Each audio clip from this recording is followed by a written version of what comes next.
gastritis माने है आमर जो स्टोमाक अच्छी पेट अच्छी से तार जो लाइनिंग अच्छी से इन्फ्लामेशन हुए इन्फ्लामेशन है माने से गैस फॉर्मेशन हुए एसिडिटी हुए तो विभिन्न प्रकार जिन हुए माने inflammation of the stomach lining तो सेटा कहीं हुए ना आम पेटर अच्छी हाइड्रोक्लोरिक एसिड जो अच्छी आम प्रति 4 घंटे खाइबा आउ ता सहित पानी भी दरकार तो आम प्रति 4 घंटे जो मैंने बहुत लंग गैपिंग कर दियंती पहले आम फास्टिंग करवा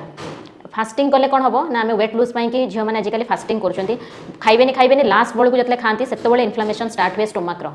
तो से कि लंग टर्म गैपिंग करेंगे माने उपवास बहुत समय रही एका सागर बहुत गुड़ा जिनस खाइबेनि बहुत गुड़ा जिनस खाइले कौन हम स्टोमाकटा जो सेप्रे अच्छी तो सहीटा कौन है ना बहुत गुड़ा खाद्य है सहज डाइजेशन न होगी से फर्मेंट कराए मैं सढ़ाए से गैस फर्मेशन हुए तेणुक गोटे मूल मंत्र है कि आपड़ फास्टिंग करेंगे कि एका सागर बहुत गुड़ा जिनस खाइबेनि आउ जन जनकर पानी पीवार अभ्यास बिल्कुल न थाए तेणुक आम हाइड्रोक्लोरिक जेहेतु पेटर अच्छी प्रति गोटे घंटे पानी पीले से हाइड्रोक्लोरिक एसिडटा कि गैसटा शांत हम पानी रे तो आम प्रति घंटा करे पानी पीवा उचित से करना आ सोना प्रचुर माने जोटा कि राति निद्राटा जोटा अच्छी से शोले कौन ना डाइजेशनटा प्रॉपर्ली हुए से आम लिभर रेस्ट पाइबा दरकार एब्डोमेन इंटेस्टाइन सब रेस्ट पाती जदि आम से रातिटा क्रॉस करके गोटे दुटा पर हो जाऊँगी तो से टाइम कौन है इंडाइजेशन गैस्ट्राइटिस फॉर्मेशन हुए तापर रहा सका उठला मैंने आम जाकि ठेला गाड़ी खाई दौचु आम जो मैंने सब हस्टेल रोचे कि कौट रोचे जाऊँच पूरी तरकारी बरा सिंगड़ा ये सब जिन खाऊँ तो सका जिनटा आम एक्चुअली आम बॉडी दरकार अल्कालाइन फूड माने जो कि तेल मसला यूज हो नमती आम छतुआ चूड़ा कदली दही जमी आगकाल मैंने खाऊँ सागु खाईपारे चूड़ा खाईपारे ओट्स खाईपारे तापर रहा कि ना आप साधारण घरे रुटी बनईदेवे मल्टीग्रेन अटार रुटी कि चाउल अटा रुटी गहम बेसन रुटी कि बेसन चकुली अटा चकुली विभिन्न प्रकार अच्छी तेलर बेसी आवश्यकता पड़ न थाए तो सकाळु सकाळु आम कौन करवा ना अल्कालाइन फूड भितर गजामुग बुट कि रखिपर ता सहित आम कि सतुला कि डालमा कि सांबर कि स्टीम इडली तो नॉनस्टिक आम चकुली तो ये सब जिन आम कर ये सब जिन सकाळु आम ब्रेकफास्ट खाइबा उचित तार 4 घंटा गैप देदेला परे कि 3 घंटा गैप देला परे कि छोटे लिक्विड जिन नवा मझी पीरियड जमती कि ब्रेकफास्ट और लंच मझी पीरियडटा से पीरियड रे आपण पैड पानी पीपारे लेंबू पानी पीपारे किसी फल कट फ्रुट्स आप खंड खाईपारे तो चूड़ा भजा मुठाटे खाईपारे जस्ट टिके स्नाक्स देले से कौन हुए ना हाइड्रोक्लोरिक एसिडटा को इम्बालांस हेनी जमती तापर आउ 3 घंटा पर आप लंच करेंगे भात डाली तरकारी माछ मांस अंडा कारण से लंच टाइम रे आमर फिजिकल एक्टिविटीज बहुत थाए आमर एनवायरमेंट भी बहुत गरम थाए तो आज आराम से डाइजेशन है तार पुणी 4 घंटा पर 4-5टा बेलू आपड़ से लाइट स्नाक्स टे ने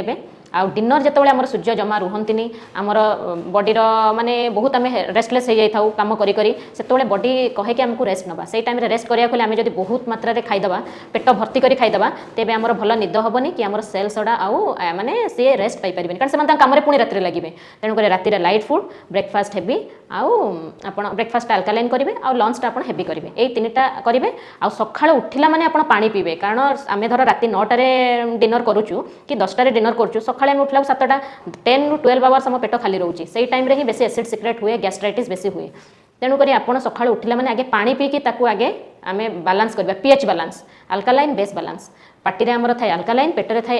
एसिड थाए 20 भाग अल्कालाइन थाए 80 भाग से पानी पी देले ये जो लाड़ रे जो आमर अल्कालाइन थाए सेटा पानी थ्रू रे जाइए से एसिडटा को बालांस करे से आम अधुआ अगसा पार्टी रे पानी पीला माने गैस्ट्राइटिस प्रॉब्लमटा रुहेनी गैस कराई थाए बेसी है बासी खाद्य आउ गोटे है आमर कोबी आइटम मूला आइटम आउ रहा टाण थिबा खाद्य बिरी आइटम जो आमर अरुआ भातटा जोटा हुए जोटा कि गाँ मानक करते बहुत अठाड़िया होता है तो से गुड़ा सब अठाड़िया जिनस गुड़ा से सहजरे इंटेस्टाइन रे आमर डाइजेशन करी हुए कारण आम इंटेस्टाइनटा अच्छी पेरिस्टालिक मुवमेंट रे अच्छी पूरा स्ट्रेट नहीं जो अठा जिनस गला से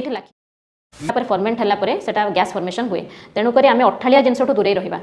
जो जिन बहुत अठा लगुच तो से जिनटा को कम खाइबा जो गैस्ट्राइटिस पेसेंट अच्छा से खाइबे ना खाली पेट में क्षीर पीबे ना कारण क्षीर जिते आम पीऊ से बॉडी को गला एसिड सिक्रेट करे छेना कन्वर्ट करने तो से आमर गैस्ट्राइटिस प्रॉब्लमटा आउरी एग्रावेट करे से केबे रॉ मिल्कटा नेबेनी आपण निजे छेना को छिंडेबे खाइबे आउ फ्रेश दही खाईपारे आ खट्टा दहीटा भूल भी गैस्ट्राइटिस खाए जाएनी तो आपण फ्रेश दही आउ क्षीरटा को पूरा पूरी अवॉइड करेंगे मूला बहुत गुड़ा साग राति खाइबेनी कलरा ग्रीन जिनस राति खाइबेनी कारण राति आमर डाइजेशन भलरे हुए कारण सब सेल्स टिश्यूज रेस्ट करती तो से टाइम रे फिजिकल एक्टिविटीज न थाए तो राति ग्रीन लिफी वेजिटेबल अवॉइड करेंगे राति अलग सब वेजिटेबल जो रहा मूला कोबी को छाड़ी बाकी सब वेजिटेबल्स राति यूज करेंगे किसी बुट मटर तड़का ये सब जिन राति व्यवहार करेंगे राति केवल रुटी संतुला टिके जदि गैस्ट्राइटिस प्रॉब्लम अच्छी तेज छेना छेड़े खाईपारे ये 3टा ना रुटी संतुला ये आउ जो मैंने नॉर्मली खाई पार्टी दोरंधा भात करदे दोरंधा भात पूरा पतला खिचड़ी ये सब सुपाच्य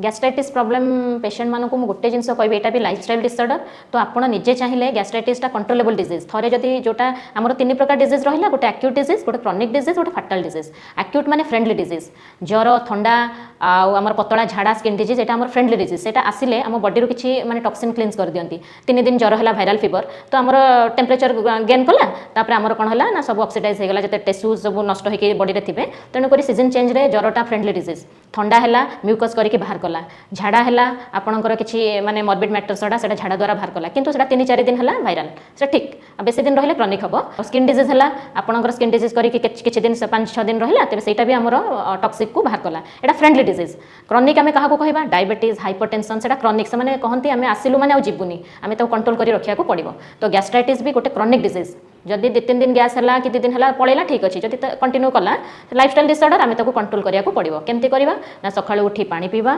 खरा बेले जदि